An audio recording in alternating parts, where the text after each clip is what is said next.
สบายดีพ่อแม่พี่น้องทุกคน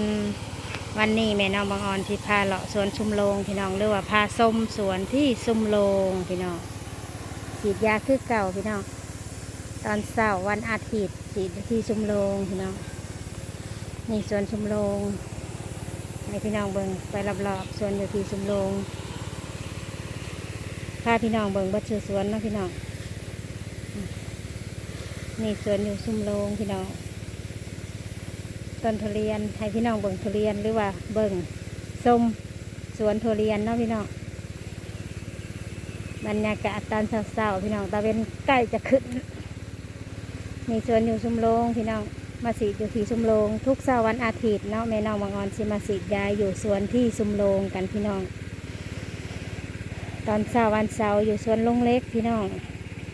วันพุธวันประหัสอยู่สวนหม่องอยู่เป็นหลักๆอยู่ที่น้ำตกพี่น้องวันศุกร์สิอยู่นาเลงเนาะ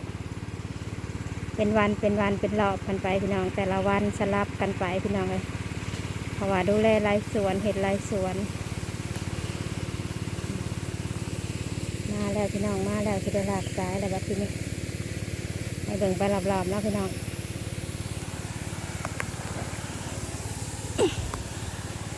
มึงเด้อตีนนะนี่ส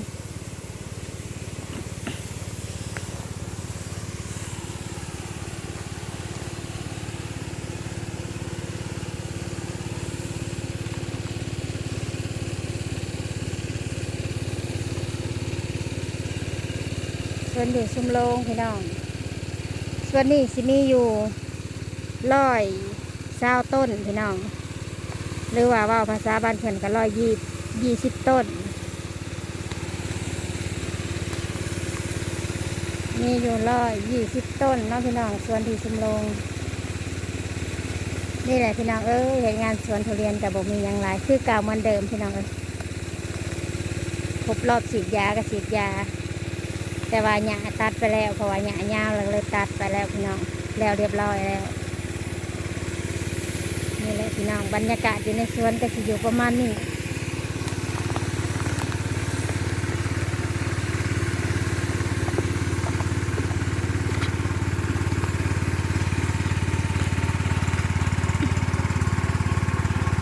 หลากสายไปนำพี่น้องเป็นมือกองไปนำคือเก่าแดดกำลังขึ้นพี่น้องแดดกำลังขึ้น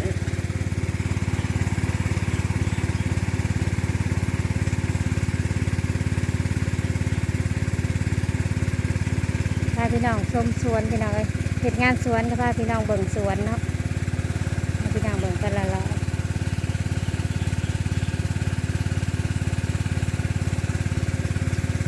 พี่น้องชมสวนแต่ละมื้อแต่ละวันก็มีสำนีแหละพี่น้องให้พี่น้องเบิ่งที่ละขั้นตอนพี่น้องจะนักช่วงออกดอกที่ไทยดอกให้เบิ่งเนาะสำนีก่อนพี่น้องลากสายก่อนบัดทีนี้